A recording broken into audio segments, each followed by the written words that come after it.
Un officier de police et son fidèle chien partageaient un déjeuner sous le soleil doux du printemps. L'air sentait l'herbe fraîche et le pain grillé. C'était un moment suspendu dans le calme. Puis, une voix timide s'éleva à peine au-dessus du murmure du vent. « Je peux manger avec vous ?» Ils se retournèrent. Une petite fille, pieds nus, se tenait là, figée sur le sentier de gravier. Sa robe rose, déchirée et trop légère pour la saison, battait doucement dans la brise. Ses yeux étaient vides, affamés. Ce que fit l'officier à ce moment-là bouleversa tout le parc.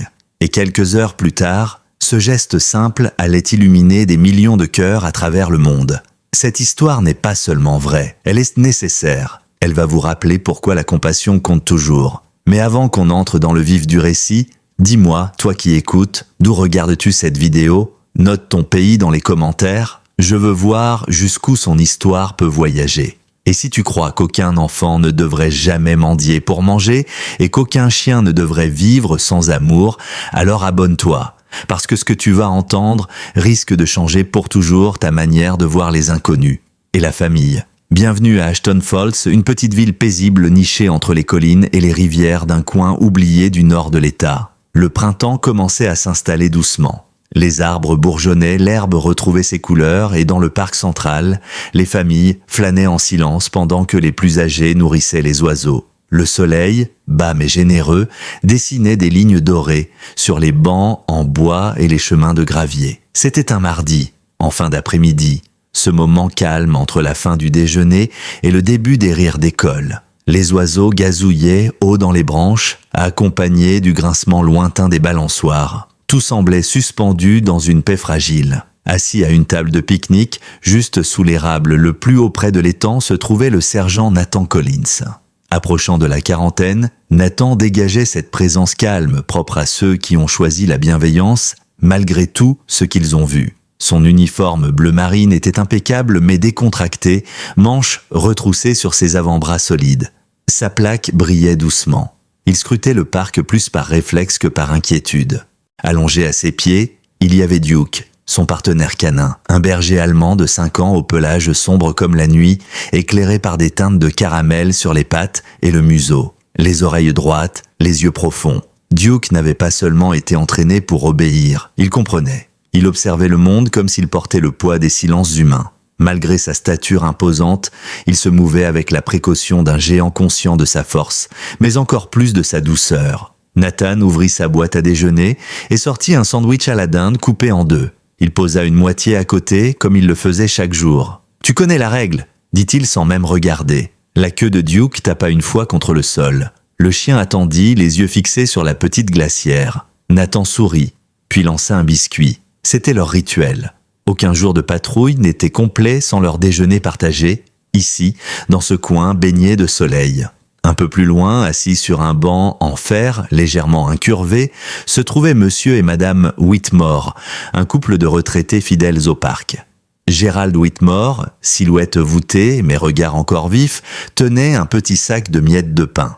À ses côtés, sa femme Margaret portait une écharpe lavande tricotée main, ses cheveux blancs tirés en chignon souple. Ils observaient les moineaux avec tendresse. « Regarde qui est là !» murmura Margaret en désignant Nathan et Duke du menton. Gerald plissa les yeux. Le sergent Collins. Il était le partenaire de Brian, tu te souviens? Brian Whitmore, leur fils unique, avait servi dans la police d'Ashton Falls avant de mourir dans l'exercice de ses fonctions, 5 ans plus tôt. Nathan avait porté son corps hors d'un motel en feu. Toute la ville connaissait l'histoire. Les Whitmore n'avaient jamais blâmé Nathan. Au contraire, ils lui vouaient une affection discrète, presque filiale. Parfois, il venait juste pour le voir s'asseoir là, vivre encore, comme un hommage silencieux à ce qu'ils avaient perdu, alors que Nathan croquait dans son sandwich et que Duke mâchait doucement son biscuit.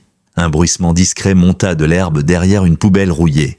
Pas un bruit de danger, plutôt celui, timide, d'un enfant qui ne veut pas être vu. Duke s'arrêta net, les oreilles pointées, le museau frémissant. Il se redressa légèrement, tourna la tête vers la droite. Nathan suivit son regard. Là, juste derrière le contour d'un vieux conteneur, se tenait une fillette, pas plus de 6 ou 7 ans. Sa peau pâle était marquée par le froid et son visage était encadré de boucles emmêlées. Elle portait une robe rose pâle qui pendait mollement sur son corps trop maigre. Le tissu était sale, effiloché, les manches à moitié arrachées. Elle n'avait pas de chaussures. Ses petits pieds, tachés de poussière, s'enfonçaient légèrement entre les cailloux. Ses yeux, larges et sombres, fixaient le sandwich dans la main de Nathan. Mais elle ne bougeait pas. Duke ne grogna pas. Il n'aboya pas non plus. Il se redressa lentement, fit un pas en avant et agita sa queue une seule fois, un mouvement tranquille comme une salutation qui n'effraie pas. Nathan abaissa instinctivement son sandwich. Il ne dit rien, pas encore. Sur le banc, les Whitmore s'arrêtèrent aussi. Les miettes de pain tombèrent dans le vent. Margaret fronça les yeux en direction des arbres. « Cette petite, elle est là depuis longtemps ?»« Je ne l'avais pas vue non plus, » répondit Gérald visiblement inquiet. Mais le chien, lui, l'a vue. Le vent tourna, le ciel resta doux, et dans ce silence printanier, une petite fille en robe fanée se tenait seule au bord du monde, observée uniquement par un chien qui ne la voyait pas comme une étrangère, mais comme quelqu'un qui appartenait à l'endroit. Et de nouveau, il agite la queue. Ellie. C'est ainsi qu'on allait bientôt la connaître. Mais à ce moment-là, elle n'était qu'une ombre fragile, figée derrière une poubelle comme un secret que le vent aurait pu emporter. Son corps mince ne projetait presque pas d'ombre dans la lumière de l'après-midi. Sa robe rose fanée tremblait à peine sous la brise. Elle ne parlait pas, elle observait. Et ce qu'elle fixait, ce n'était pas l'homme, c'était le sandwich. Plus précisément, la moitié qui n'avait pas encore été mordue. Duke s'était avancé de quelques pas, mais pas pour intimider. Il s'était assis, immobile, patient, les yeux calmes. Sa queue balançait doucement l'herbe à intervalles réguliers, comme une invitation silencieuse.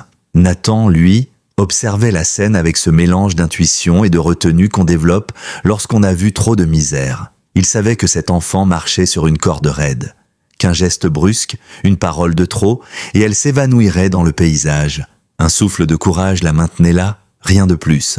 Puis, soudain, elle parla. Sa voix était un murmure, un fil sonore plus fragile que le bruissement des feuilles. « Excusez-moi ». Elle fit un pas, puis un autre. Elle ne quittait pas des yeux Duke. Son regard allait du chien à l'homme, du chien à la nourriture. « Je peux manger avec vous ?» Nathan cligna des yeux, pris à la gorge par l'innocence de la question. Mais Duke répondit en premier. Il avança tout en douceur, puis leva lentement le museau vers la main de la fillette. Elle tressaillit.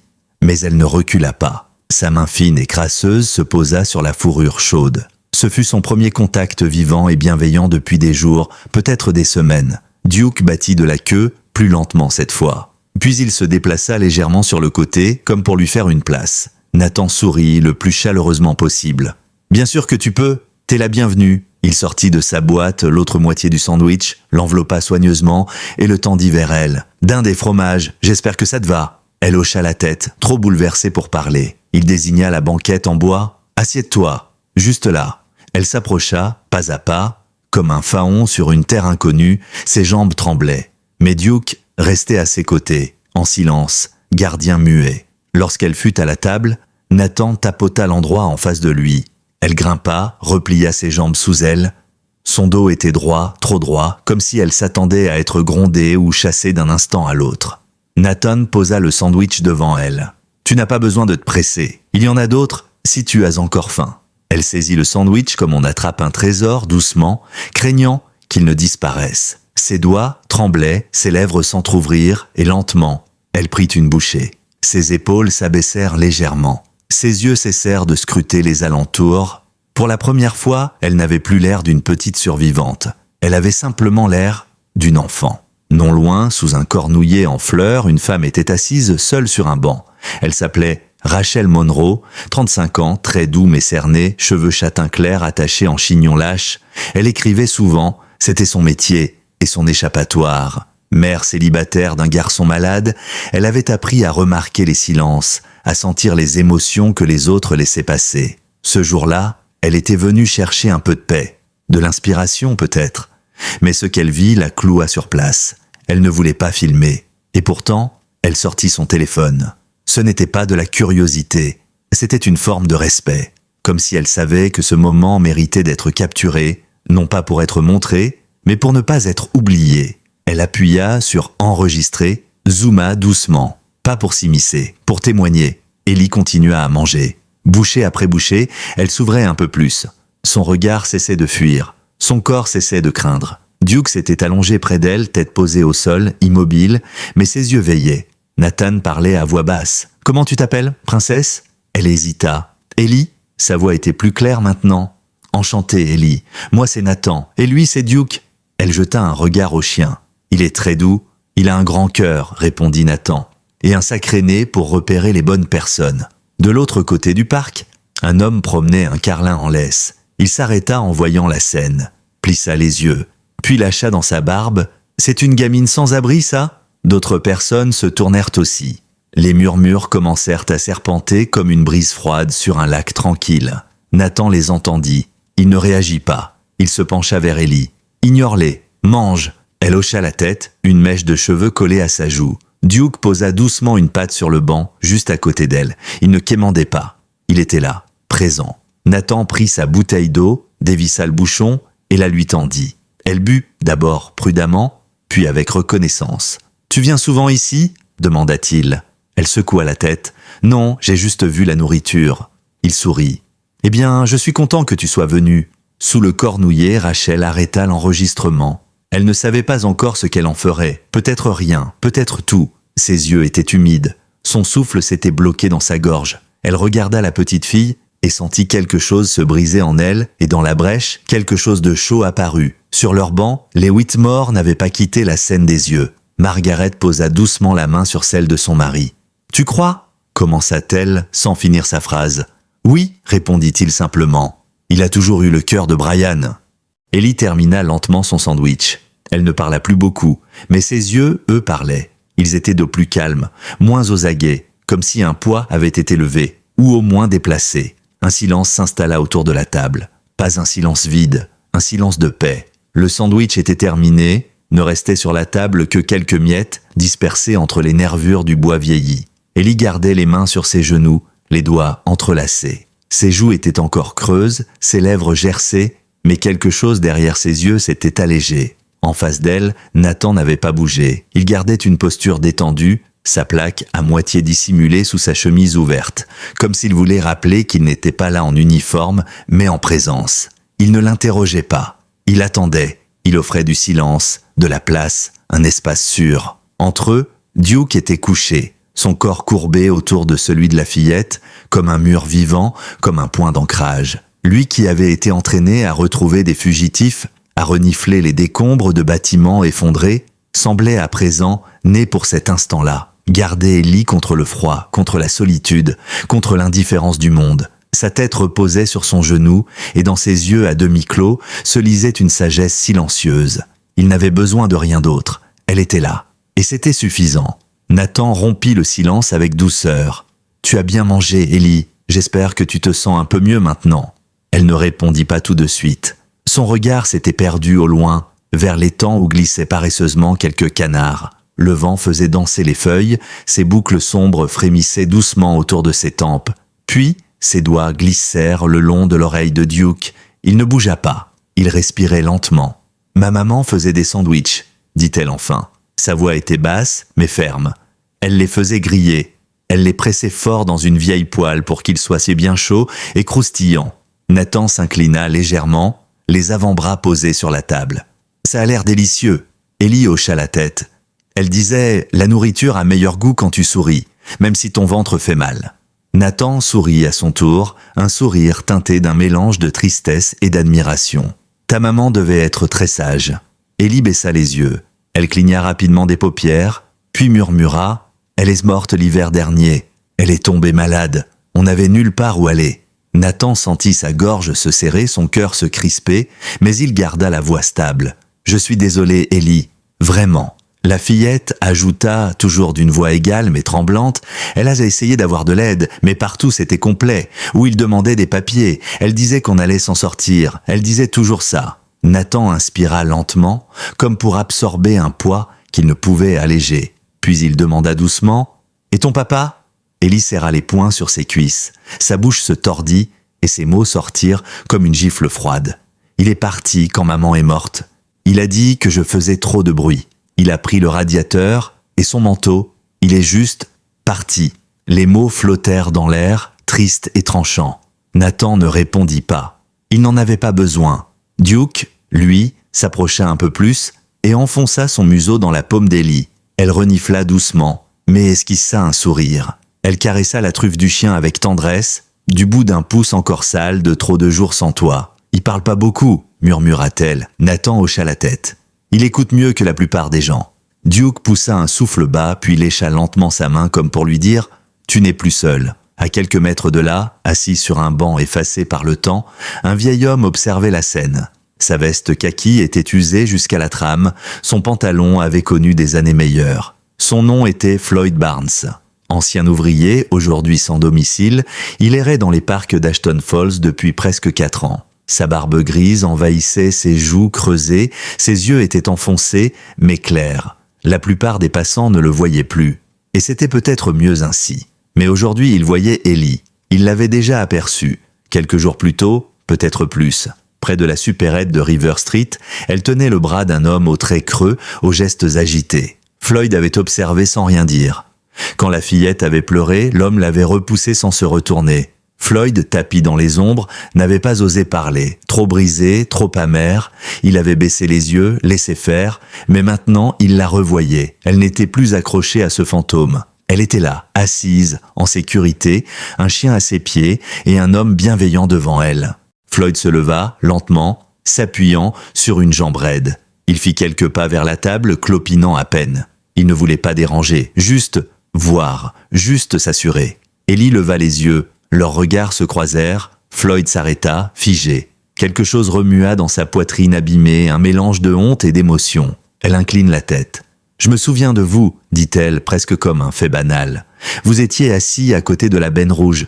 Vous aviez un chien. » Floyd cligna des yeux, surpris. Elle se souvenait. « Ouais, Rusty.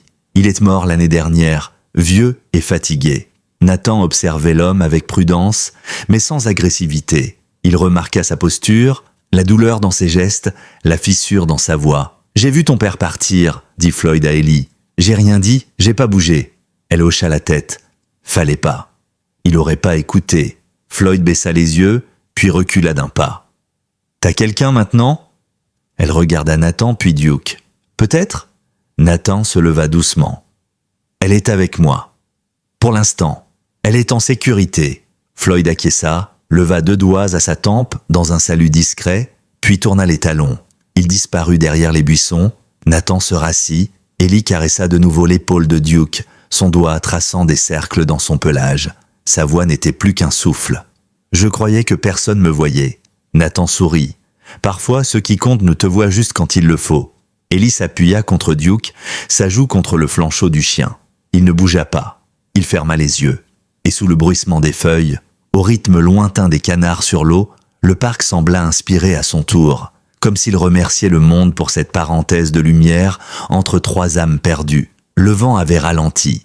La lumière s'était adoucie, filtrée par les feuilles neuves au-dessus de leur tête. Ellie était recroquevillée sur le banc, ses jambes repliées sous elle, son épaule appuyée contre le flanc de Duke. Le berger allemand s'était ajusté avec une précision tranquille, couché entre elle et la fraîcheur venant de l'étang. Son pelage tiède réchauffait la petite fille. Elle ne disait rien, mais à chaque minute qui passait, elle se rapprochait un peu plus du chien. Duke ne bougeait pas. Il respirait lentement, comme une horloge rassurante. Nathan l'observait en silence. Il ne voyait pas juste une enfant abandonnée, il voyait un filin, une flamme fragile, qui risquait de s'éteindre. Et plus il la regardait, plus quelque chose en lui remuait. Des souvenirs, des traces qu'il croyait enfouies. Il posa ses mains sur ses genoux, les doigts enroulés autour du bord de sa ceinture. Puis, doucement, il dit « Tu sais, toi et moi, on n'est pas si différents. » Ellie tourna la tête, intriguée. Ses yeux clairs posèrent une question silencieuse. Nathan inspira. « J'avais à peu près ton âge quand j'ai arrêté d'avoir un endroit où dormir. J'avais 9 ans, j'errais d'un coin à l'autre, je me cachais derrière des stations-service, je fouillais les poubelles pour récupérer les croûtes, je dormais sous les gradins d'un vieux terrain de foot quand il faisait froid. Je ne parlais à personne, pas pendant des mois, parce que je pensais que personne ne voulait écouter. » Il laissa passer un silence. Ellie ne souriait pas, mais ses sourcils s'étaient détendus. Elle comprenait, ce n'était pas de la pitié, c'était de la reconnaissance. Puis un jour, reprit Nathan, un vieux flic m'a trouvé. J'étais planqué derrière une laverie. J'essayais de forcer le distributeur pour piquer un paquet de chips. Il eut un léger rire. Même pas réussi à les attraper. Ellie esquissa un sourire timide. Il continua. Il ne m'a pas crié dessus. Il ne m'a pas arrêté. Il m'a acheté à manger. Il s'est assis à côté de moi et il m'a demandé mon prénom. comme je viens de le faire avec toi. Et après, demanda Ellie, à peine plus fort qu'un souffle. Nathan leva les yeux vers le ciel pâle. Il m'a emmené dans un foyer pour la nuit. Il a dit qu'il passerait me voir. Et il est revenu, chaque semaine. Il m'a aidé à retourner à l'école, il m'a aidé à obtenir mon diplôme, et quand j'ai eu 18 ans, il m'a adopté. Ellie ouvrit grand les yeux. Un policier t'a adopté ? Oui, répondit Nathan avec un sourire doux. Officier Léonard Whittaker, retraité maintenant, des mains comme des pelles. Il sentait toujours la menthe poivrée et le café. Et il avait le chien le plus moche que j'ai jamais vu. Il s'appelait Bingo. Ellie éclata d'un rire discret, presque surpris. Nathan sortit lentement son portefeuille de sa poche. Il en tira une vieille photo plastifiée, jaunie sur les bords. Il l'attendit. La photo montrait un garçon blond au sourire tordu, debout à côté d'un homme moustachu en uniforme, accroupi à côté d'un chien miteux avec une oreille tombante. « C'est moi, là, dit-il. Et ça, c'est l'officier Whittaker. Et l'autre, avec la tronche de travers, c'est Bingo. » Ellie fixa l'image longtemps. Elle ne la toucha pas, mais ses yeux en détaillèrent chaque contour. « Il a une oreille qui a fondu ?» Nathan rit. On dirait, il tournait toujours en rond, mais il était loyal. Ellie hocha la tête, un petit sourire aux lèvres. « Tu lui parles encore ?»« Tous les dimanches, » répondit-il. Il vit dans une cabane près du lac, à 40 minutes d'ici. Il boit encore du café dans un vieux thermos qui sent le grenier. Il dit que je suis la raison pour laquelle il n'a jamais pris sa retraite plus tôt. Et moi je lui dis que c'est lui qui m'a fait devenir flic. Ils restèrent silencieux un moment. Une feuille tomba lentement entre eux, frôlant l'épaule d'Ellie. Un nuage glissa devant le soleil. La température baissa légèrement. Ellie frissonna. Duke, sans bruit, s'avança et se colla contre elle. Elle ne recula pas. Elle se laissa faire naturellement. Nathan observe le geste, le cœur battant. « Duke est comme ça, dit-il doucement. Il sent quand quelqu'un a besoin de lui. Il est bon pour rester immobile. C'est son meilleur tour. » Ellie caressa de nouveau son oreille. Il n'aboie pas beaucoup. Non, il n'en a pas besoin. Il préfère écouter. Sur le banc, un peu plus loin, les Whitmore observaient toujours. Les aiguilles de tricot de Margaret avançaient lentement, ses doigts tremblant légèrement. Gérald avait la mâchoire serrée, les yeux fixés. Il se souvenait de Nathan adolescent, du poids qu'il portait. Et maintenant, il voyait cette petite fille faire réapparaître quelque chose de tendre chez lui. Il devient comme Léonard, souffla Margaret. Il l'a toujours été, répondit Gérald. Le soleil réapparut, réchauffant à nouveau le banc. Ellie tendit la main vers la photo que Nathan tenait encore. Cette fois, elle la toucha du bout des doigts. « Tu crois qu'il serait fier de toi ?» demanda-t-elle. Nathan n'hésita pas. « Je pense qu'il l'est déjà. » Ellie sourit vraiment pour la première fois. Un vrai sourire, lent mais plein. Ses yeux brillèrent doucement. Elle regarda Duke et murmura « T'as un bon humain ?» Le chien lui lécha le poignet en réponse. Et pour la première fois depuis des années, Nathan sentit le garçon qu'il avait été, là-bas derrière la station-service, hocher doucement la tête en silence. Le soleil avait commencé à décliner derrière les collines paisibles d'Ashton Falls, peignant les rues d'ombres longues et orangées. La lumière s'étiolait, et avec elle, la chaleur tranquille de l'après-midi. Nathan roulait lentement dans sa voiture de patrouille, les yeux rivés sur la route, les mains crispées sur le volant. À sa droite, Ellie était assise sur le siège passager, enveloppée dans une couverture polaire grise qu'il avait soigneusement installée autour de ses épaules. Ses jambes repliées sous elle, son menton posé sur ses genoux, elle ne parlait pas. Elle regardait défiler les bâtiments comme si elle doutait de leur réalité. Ses yeux ne clignaient presque pas. Sur la banquette arrière, Duke était assis bien droit, oreilles tendues, le regard rivé sur la route, prêt à réagir à la moindre anomalie. Il respirait fort, à intervalles réguliers, ses narines embuant la vitre à chaque souffle. De temps à autre, il jetait un coup d'œil à Ellie, puis à Nathan, puis de nouveau à la fenêtre. Tendu, silencieux, aux aguets. Nathan roulait plus lentement que d'habitude. Il ne voulait pas arriver, pas encore. Il savait que ce qui les attendait n'était pas cruel, mais ce n'était pas non plus ce qu'elle méritait. La loi était la loi, et même lui, avec toute sa bonne volonté, ne pouvait pas contourner certaines procédures. On ne pouvait pas simplement ramener une enfant chez soi, aussi fort que le cœur le réclame. Ils arrivèrent devant un vieux bâtiment en briques, coincé entre une laverie automatique et une boutique de fleurs abandonnée. Peu de gens savaient que ce centre d'accueil existait. On n'y restait jamais très longtemps, juste assez pour être noté, classé, envoyé ailleurs. La façade était terne, une ampoule clignotait au-dessus de la porte. Pas de pancarte, pas de bienvenue. Juste une sonnerie métallique et un clavier à code. Ellie redressa la tête Elle regarda le bâtiment sans expression. « C'est là ?» demanda-t-elle, la voix cassée. Nathan hocha lentement la tête. « Juste pour ce soir. » Elle ne répondit rien. Ses doigts s'agrippèrent à la couverture. Duke poussa un léger gémissement derrière. Nathan sortit du véhicule et ouvrit la porte arrière. Il attacha la laisse à Duke, mais le chien ne bougea pas. Il fixait la porte, comme s'il espérait encore qu'un autre plan allait tomber du ciel. Nathan posa une main sur son cou. « Je sais, mon vieux. Moi aussi, je déteste ça. » Ellie descendit doucement de la voiture. Elle gardait la couverture serrée contre elle. Ses baskets, récupérées plus tôt grâce à une joggeuse de passage, étaient bien trop grandes pour ses pieds. Mais au moins, elle les protégeait du gravier froid. Elle resta près de Duke tandis qu'il s'approchait du bâtiment. Nathan appuya sur la sonnette. Un déclic métallique résonna, suivi de pas. La porte s'ouvrit sur une femme d'une quarantaine d'années, au visage marqué par la fatigue, mais au regard franc. Elle portait une veste en molleton, vert pâle, un bonnet gris serré sur ses cheveux tressés. Un badge pendait autour de son cou. Daria Jensen, centre d'accueil du comté de Rosedale. Sa devise, brodée sur la lanière, « L'espoir commence petit ». « Officier Collins », dit-elle en hochant la tête, « ça fait un bail ». « Daria », répondit-il, « j'ai une petite pour toi. Je l'ai trouvée au parc. » Les yeux de Daria glissèrent vers Ellie, puis vers Duke. Une lueur étrange traversa son regard. Elle s'effaça pour les laisser entrer. L'air à l'intérieur sentait le savon en poudre et les restes de plats surgelés. Les murs étaient décorés de posters décolorés, des arcs-en-ciel, des animaux souriants, des messages d'encouragement. La salle d'entrée contenait un petit bureau, 2 chaises pliantes et une série de casiers étiquetés à la main. « Ton prénom ?» demanda Daria en s'accroupissant au niveau d'Ellie. « Ellie » répondit-elle doucement. Daria lui sourit. « Tu peux t'asseoir là, je vais te chercher quelque chose de chaud. » Ellie s'assit sur le banc, serrant toujours la couverture. Duke fit un pas vers elle mais s'arrêta au seuil. Il s'assit là, planté comme une sentinelle, regard rivé sur la porte, muscles tendus, comme s'il attendait qu'on l'autorise à franchir une frontière invisible. Daria se redressa et se tourna vers Nathan. Il y avait dans ses yeux quelque chose de profond. Une reconnaissance. « Tu ne te souviens pas de moi, pas vrai ?» dit-elle doucement. Nathan fronça les sourcils. « Je suis désolé. » Elle eut un sourire triste. « Il y a 8 ans. Je vivais dans une tente derrière la Syrie. Une tempête de neige ce soir-là. Toi et ce même chien.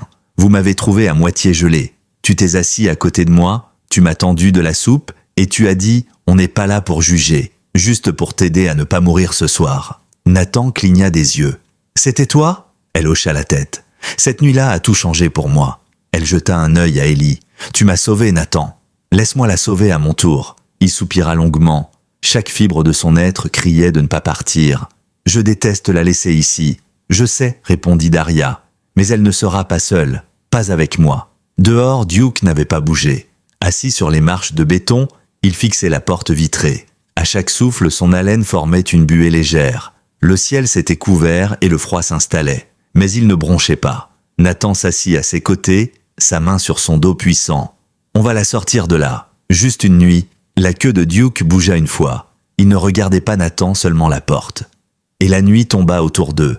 Le matin suivant se leva avec lenteur, voilé derrière un rideau nuageux. La lumière argentée caressait doucement les rues endormies d'Ashton Falls, comme si le soleil hésitait à entrer pleinement dans le jour. Nathan était resté là toute la nuit, assis dans sa voiture de service, garée juste en face du centre d'accueil. Il n'avait pas fermé l'œil, pas vraiment.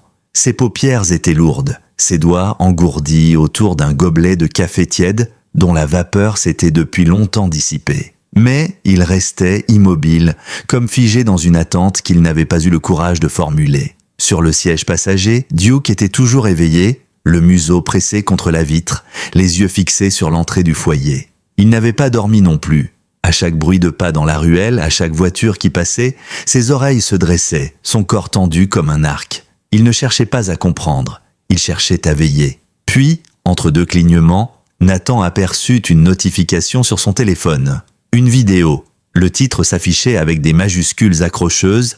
Un policier partage son déjeuner avec une fillette sans abri. Ce qui se passe ensuite est bouleversant. Le visuel de la miniature était sans équivoque.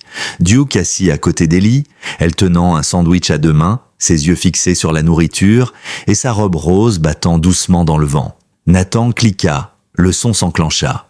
La vidéo s'ouvrit sur un plan large du parc, le soleil filtrant à travers les feuilles, les oiseaux en fond sonore. La caméra captait le moment avec douceur, presque avec révérence.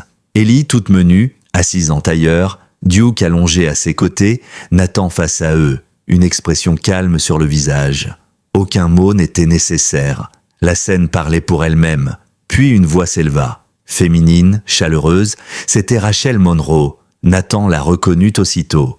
Elle était assise sous l'arbre ce jour-là. Elle écrivait, les écouteurs aux oreilles. Il se souvenait maintenant. Ses yeux discrets, sa posture effacée. Elle était journaliste pour le journal local, spécialiste des récits oubliés, des actes de bonté que personne ne remarque. Sa voix dans la vidéo n'était pas celle d'une narratrice, c'était celle d'une témoin. Je ne voulais pas filmer, je voulais juste m'asseoir là et respirer, me rappeler que j'étais humaine. Puis je les ai vus. Cette petite fille, ce chien, cet homme, je ne savais pas qui ils étaient. Mais eux, ils semblaient se reconnaître. La vidéo alternait entre les plans fixes et les ralentis discrets. On y voyait les doigts tremblants d'Ellie tenant son sandwich. Duke posant sa tête sur ses genoux, Nathan souriant. Aucune image n'était intrusive. Tout était filmé comme une prière. Puis, l'écran devint noir. Un texte blanc apparut, simple, douloureux. Elle s'appelle Ellie, elle a 7 ans. Pas de chaussures, pas de parents, mais ce jour-là, elle avait un déjeuner. Elle avait une sécurité. Elle avait quelqu'un qui ne l'a pas ignorée. Nathan sentit sa gorge se nouer. Il descendit dans les commentaires. Il défilait si vite qu'il ne pouvait pas tous les lire. Je pleure. Quelqu'un sait où je peux faire un don? Le chien? Il reste immobile comme un ange gardien. On a besoin de plus de policiers comme lui. Et de plus de chiens comme ça.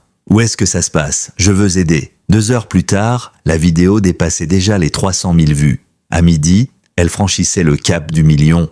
Et ce fut à ce moment-là que le téléphone du poste sonna. Nathan décrocha, sa voix sèche, préparé à devoir expliquer, justifier. « Sergent Collins !» Une voix de femme répondit avec assurance et douceur. « Sergent Collins, ici, Emily Warren. Je suis coordinatrice régionale pour la fondation Hearts and Hearts. » Nathan fronça les sourcils. Il connaissait ce nom. Une organisation d'aide à l'enfance spécialisée dans les situations d'urgence et les placements temporaires. Nous venons de visionner la vidéo du parc, poursuivit-elle. Toute notre équipe a été bouleversée. Votre attitude, votre instinct, votre manière d'approcher cet enfant, cela nous a profondément touchés. Nathan inspira lentement. J'ai pas encore entamé les démarches. Il y a des procédures. Nous savons, répondit Emily. Mais parfois, les procédures viennent après le cœur. Si vous êtes prêt à envisager de demander la garde de cette petite, nous sommes prêts à vous accompagner légalement et financièrement. Nathan se redressa sur son siège. Il regarda par la vitre. Le foyer était toujours là, immobile, silencieux. Derrière ces murs, il imaginait Ellie, recroquevillée sur un lit trop dur, la couverture remontée jusqu'au menton, les yeux grands ouverts dans la nuit. Elle n'avait pas demandé de l'aide, elle avait juste demandé à manger. « Je veux l'aider », murmura-t-il. « Alors laissez-nous vous aider à l'aider. » Émilie lui promit d'envoyer un courriel à la direction du foyer, de lancer les premières démarches. Rien ne serait immédiat, mais tout devenait possible. La nuit était tombée de nouveau sur Ashton Falls, mais cette fois, ce n'était pas une obscurité ordinaire. C'était une nuit vibrante, saturée de lumière bleue provenant des écrans, des téléphones, des téléviseurs allumés dans les salons. Partout en ville, des familles regardaient la vidéo de la fillette et du policier. Certains pleuraient, d'autres appelaient leurs proches. Des enseignants l'envoyaient à leur classe. Des vétérans la partageaient en disant « Voilà pourquoi je me suis engagé ». Les commentaires explosaient à une cadence folle. Des dons affluaient sans que personne ne les sollicite. Et pourtant, dans une ruelle latérale près du centre d'accueil, tout était calme. Duke était allongé sur le trottoir, sa tête posée entre ses pattes, juste sous la fenêtre du dortoir des filles. Il n'avait pas bougé depuis le coucher du soleil. Il avait refusé de quitter ce point précis. Même quand Nathan avait tenté de le ramener dans la voiture, il attendait, simplement, silencieusement, un veilleur de nuit. Derrière la vitre légèrement embuée, Ellie s'était glissée hors de son lit. Elle s'était approchée à pas feutrés, les pieds nus contre le sol glacé. En bas, elle l'avait vu, la silhouette sombre du chien, reconnaissable entre toutes. Elle avait posé sa main contre la vitre. Duke avait levé les yeux. Il n'avait pas remué la queue, il n'avait pas aboyé. Il avait simplement fermé les yeux, comme pour dire « Je suis là, je reste là ». Dans une maison voisine, Rachel Monroe sirotait un thé noir, les yeux rivés sur son écran. Elle était dépassée, sa messagerie débordait. Des chaînes nationales voulaient l'interviewer. Des producteurs de documentaires lui avaient proposé des contrats. Elle avait même reçu un appel d'un présentateur de talk-show new-yorkais. Mais elle n'y pensait pas. Pas vraiment. Elle repassait la vidéo encore et encore, non pas par narcissisme, mais parce qu'elle voulait saisir ce qui rendait ce moment si puissant. Et à chaque fois, c'était la même chose, le silence. Il n'y avait pas de drame artificiel, pas de musique ajoutée, pas de slogan superposé, juste une petite fille oubliée, un chien fidèle, un policier fatigué, et l'espace entre eux, ce vide fragile rempli de chaleur. Son chat sauta sur le bureau interrompant ses pensées. Elle le caressa machinalement, puis elle ouvrit un nouveau document. Elle avait besoin d'écrire, pas un article, pas un pitch, juste un texte. Pour elle, pour comprendre. Elle tapa. Parfois le miracle n'est pas dans ce que l'on donne, il est dans ce que l'on voit. Nathan Collins a vu Ellie, vraiment vu, comme on voit un lever de soleil qu'on n'attendait plus, comme on reconnaît un morceau oublié de soi-même. Elle s'arrêta, les doigts suspendus au-dessus du clavier. Son regard dériva vers l'image figée de Duke. Il y avait dans les yeux de ce chien quelque chose d'inexprimable. Une loyauté ancienne, une promesse silencieuse. Elle reprit, et ce chien ne lui a pas été attribué par hasard. Il ne l'a pas dressé. Il l'a rejoint, comme s'il avait attendu toute sa vie ce moment-là. Pendant ce temps, Nathan s'était endormi dans sa voiture, la tête appuyée contre la vitre, son téléphone encore allumé sur son tableau de bord. Dans ses rêves, il se retrouvait à marcher dans une forêt, Ellie devant lui, courant pieds nus dans les feuilles mortes, Duke à leur côté. Le vent portait des odeurs de pain chaud et de café. Il y avait une maison au loin, une vraie, pas une bâtisse administrative. Une maison avec une porte rouge, un porche bancal et une balançoire qui grince. Et quelqu'un l'attendait sur le pas de la porte. Il se réveilla en sursaut, l'aube pointait. Son cou était raide, ses épaules ankylosées. Duke s'était glissé contre la roue avant. Il leva la tête à peine Nathan bougea. Puis il regarda vers la fenêtre du foyer et là, derrière la vitre, Ellie était encore là.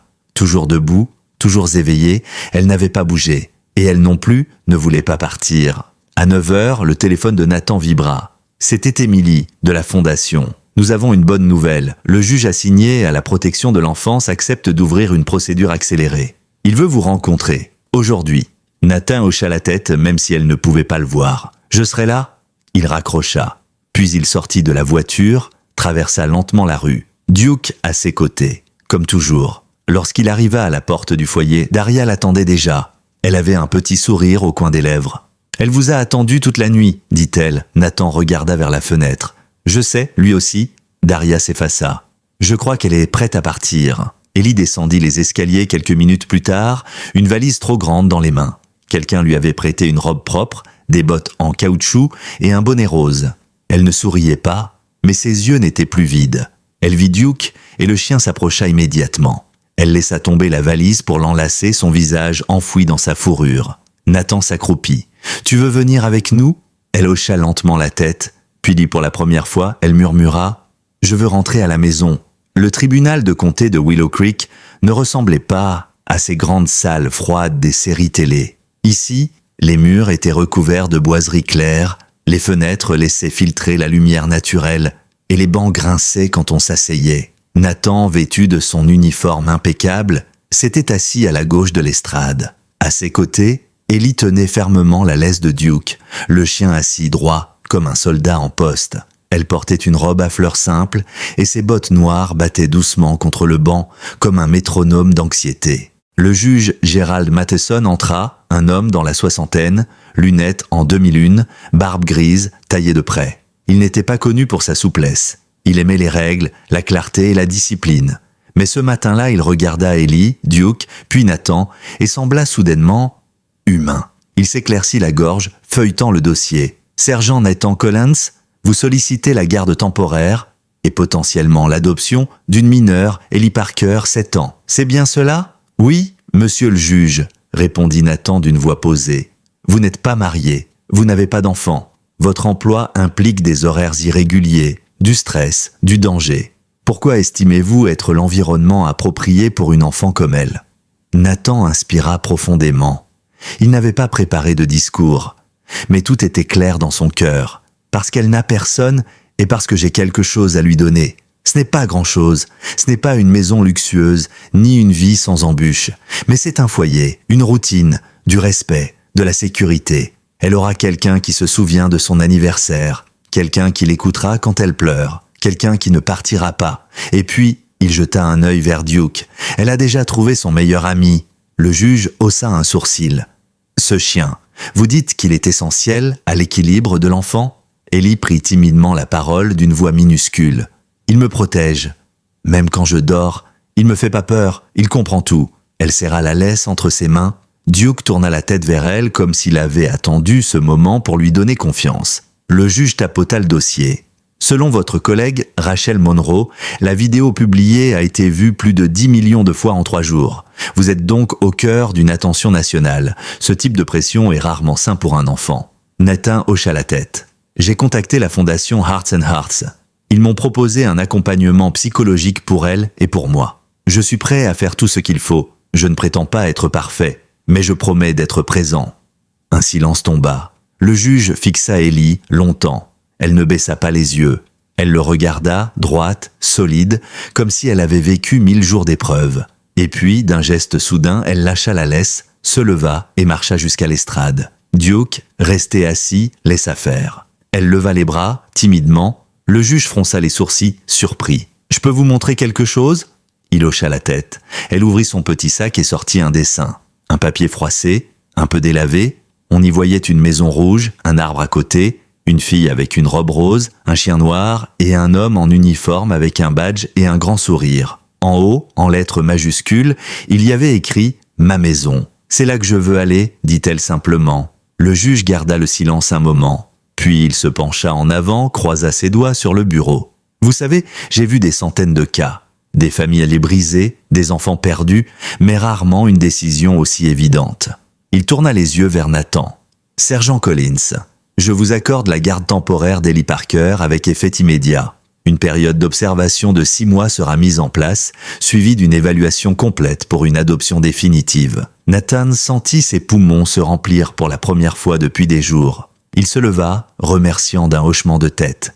Ellie retourna près de lui, Duke venant aussitôt la rejoindre, sa queue balayant le sol de contentement. Le juge sourit à peine, mais ses yeux, eux, s'étaient humidifiés. À la sortie du tribunal, la foule était rassemblée. Des journalistes, des voisins, des badauds, des mains se levaient, des micros tendaient, mais Nathan ne répondit à rien. Il souleva Ellie dans ses bras, la blottit contre son torse et traversa la foule sans un mot. Duke marchait devant eux, ouvrant un passage noble et silencieux. Et quand ils atteignirent la voiture, Ellie posa sa main sur la vitre. « Je peux choisir la chanson cette fois ?» Nathan sourit. « Bien sûr, partenaire. » La radio s'allume. Un vieux morceau country emplit l'habitacle. Et tandis qu'ils roulaient vers leur nouvelle vie, l'un après l'autre, ils se mirent à chanter. Faux, hésitants, mais ensemble. La maison de Nathan ne ressemblait pas à celle des contes de fées. Pas de portail blanc, pas de porche décorée de guirlandes, juste une bâtisse modeste en briques, 3 pièces, une cuisine étroite et un jardin mal entretenu à l'arrière. Mais pour Ellie, c'était un palais. Le jour de son arrivée, elle resta un long moment dans l'entrée, tenant la main de Nathan d'un côté, la laisse de Duke de l'autre. Elle regardait autour d'elle comme si elle n'osait pas croire que tout cela était à elle. « Tu veux voir ta chambre ?» demanda doucement Nathan. Elle hocha la tête. Il avait passé les 2 jours précédents à la préparer. Il avait repeint les murs en bleu pâle, installé un lit simple avec une couverture jaune, soleil, posé une lampe en forme de lune sur la table de chevet. Il n'y avait pas encore de jouets, mais un carnet à dessin attendait sur le bureau avec une boîte de crayons flambant neuf.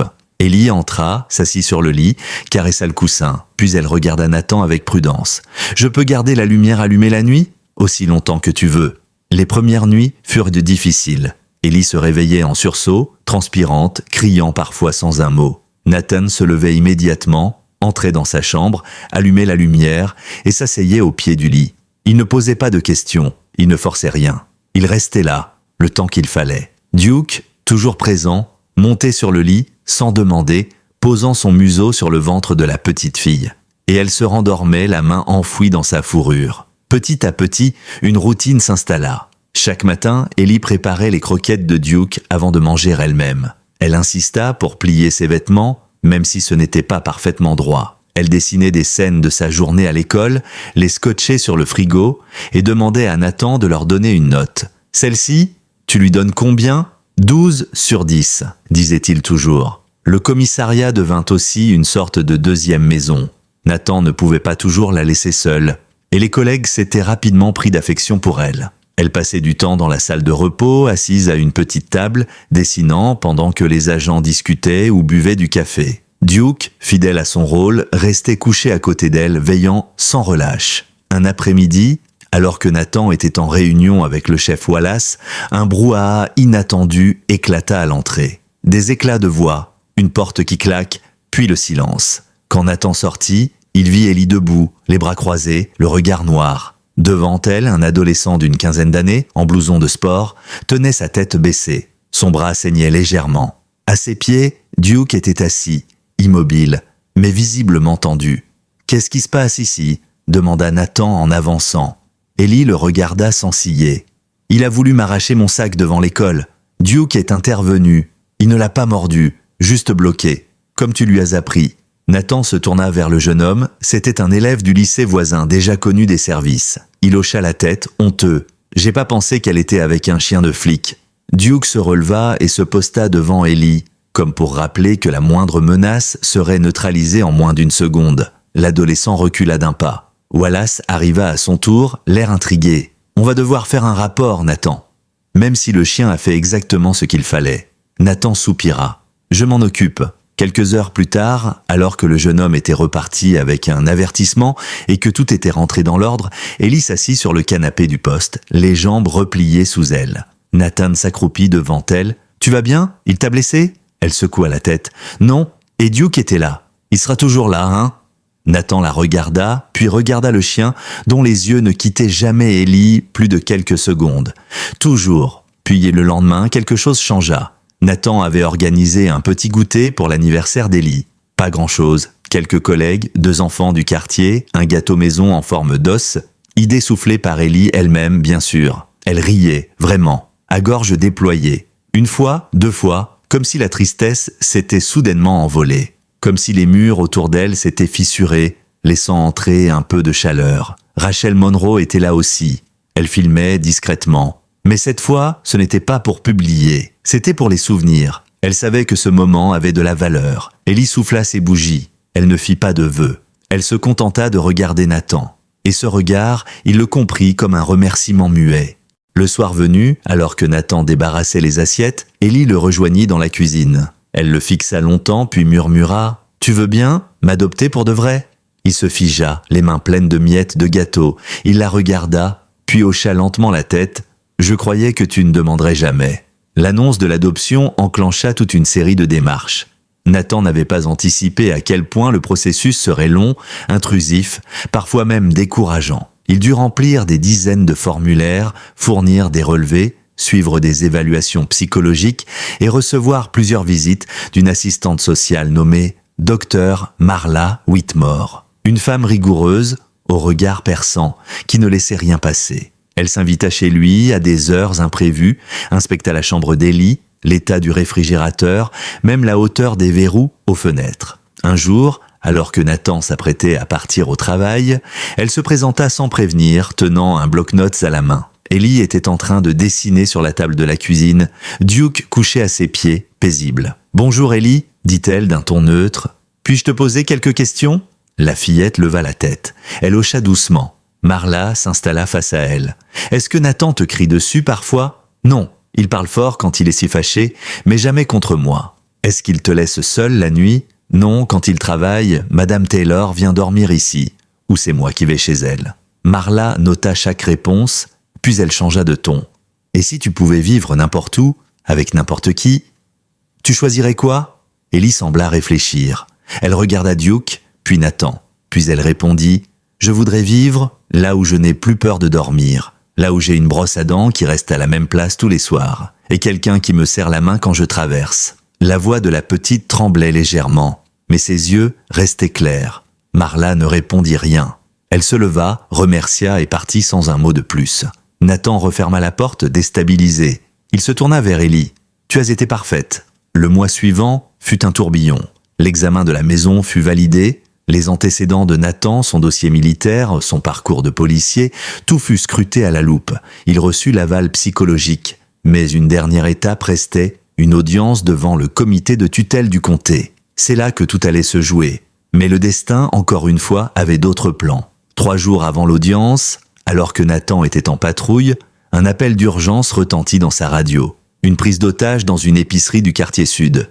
Il fit demi-tour immédiatement. Quand il arriva, la scène était chaotique. Une jeune femme armée d'un couteau tenait un enfant contre elle, criant des mots incohérents. Des passants effrayés se réfugiaient derrière les voitures. Nathan s'avança lentement, les mains bien visibles. Il essaya de raisonner la femme, de la calmer, mais elle était au bord de la rupture. Elle tremblait, les yeux fous, incapable d'entendre quoi que ce soit. Et c'est là que Duke surgit.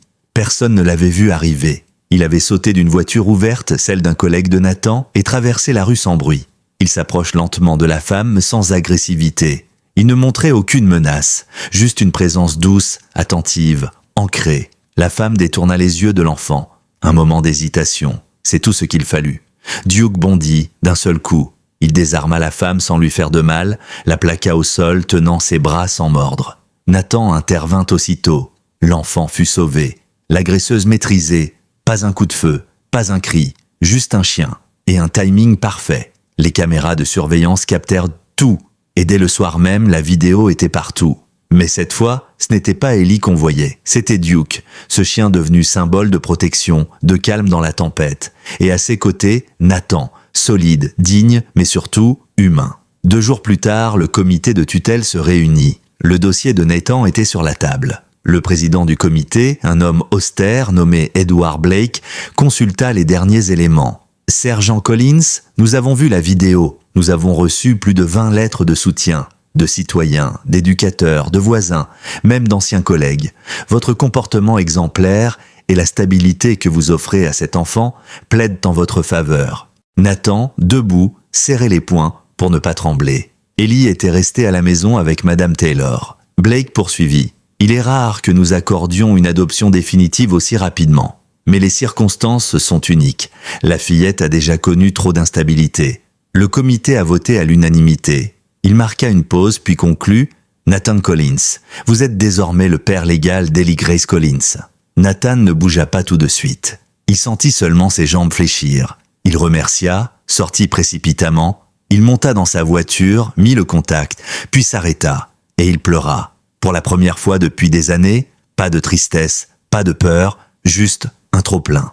Lorsqu'il ouvrit la porte de la maison, Ellie était là, assise dans le couloir, les genoux repliés, les yeux interrogateurs. Nathan s'agenouilla, les bras ouverts. « Bienvenue à la maison, ma fille !» Elle se jeta dans ses bras. Et cette fois, ils pleurèrent ensemble. La rentrée scolaire arriva comme une promesse de normalité.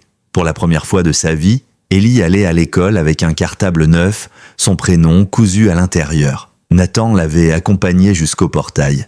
Elle portait une veste en jean trop grande, ses cheveux attachés en tresses maladroites et tenait fermement une photo de Duke glissée dans son cahier. Il n'était pas autorisé à l'accompagner en classe, mais elle avait insisté pour l'avoir près du cœur. Nathan l'observa passer la grille, son pas hésitant, le regard en coin. Elle se retourna une fois, puis 2, à la 3e, il lui fit un clin d'œil et leva le pouce. Elle lui répondit par un sourire timide. C'était un moment simple, mais pour lui, c'était une victoire immense. Au commissariat, les collègues de Nathan demandaient régulièrement des nouvelles. Certains avaient même offert à Ellie des fournitures scolaires, un petit vélo d'occasion repeint en rose ou un mug personnalisé avec un dessin d'elle et de Duke. Dans le quartier, elle était devenue la fille du sergent Collins, un surnom qui lui donnait de l'importance.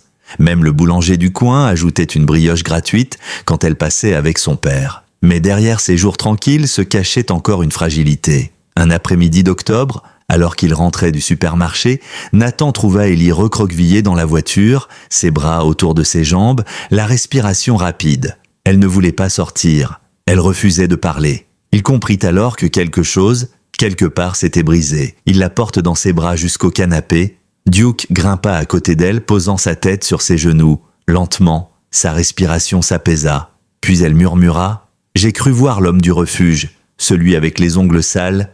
Il me cherchait ?» Nathan sentit une colère sourde monter en lui. Il ne savait pas exactement de qui elle parlait. Son passé était encore flou, rempli de silence. Mais il la prit dans ses bras et dit simplement « Tu es en sécurité. Il ne pourra plus jamais t'approcher. » Le lendemain, il installa une caméra supplémentaire près de la porte d'entrée. Et il expliqua à Ellie comment appeler au secours si elle se sentait menacée. Elle écouta sans répondre, mais elle sembla rassurée. Savoir qu'il prenait ses peurs au sérieux lui donnait une force nouvelle. Quelques jours plus tard, un événement inattendu secoua la ville. Une grande tempête frappa Willow Creek. Des arbres furent arrachés, les lignes électriques se tombèrent et certaines maisons furent endommagées. L'école d'Ellie fut utilisée comme centre d'accueil temporaire. Nathan fut mobilisé jour et nuit. Et Ellie insista pour l'accompagner avec Duke. Au début, il hésita, mais elle montra une maturité désarmante. Elle aidait à distribuer des couvertures, faisait lire les petits aux personnes âgées et dessinait des panneaux avec des messages comme « On est ensemble » ou « Courage, on s'en sort ». Un matin, alors que Nathan apportait du café à des bénévoles, un vieil homme en fauteuil roulant lui prit le bras. « Elle là, la petite avec le chien, elle m'a tenu la main toute la nuit. Elle m'a dit que j'étais fort. Je ne sais pas d'où elle vient, mais elle a l'âme d'un ange. » Nathan sourit, les yeux brillants. Elle vient d'un endroit sombre, mais elle en est sortie avec de la lumière. La presse locale s'empara de cette nouvelle facette d'Ellie. On la surnomma bientôt la petite étoile de Willow Creek. Rachel Monroe, toujours discrète mais présente, proposa à Nathan de réaliser un petit documentaire. Non pas pour Internet, mais pour Ellie elle-même, pour qu'un jour elle puisse se rappeler tout ce qu'elle avait surmonté. Une séquence particulièrement touchante fut filmée une nuit à la lueur d'un générateur alors qu'Ellie lisait une histoire à un groupe d'enfants blottis dans des sacs de couchage. Duke, fidèle, veillait sur la scène comme un gardien silencieux. Et quand la tempête passa, quand les routes furent rouvertes et que les lumières revinrent, il restait dans l'air une forme d'unité nouvelle, une ville blessée, mais soudée.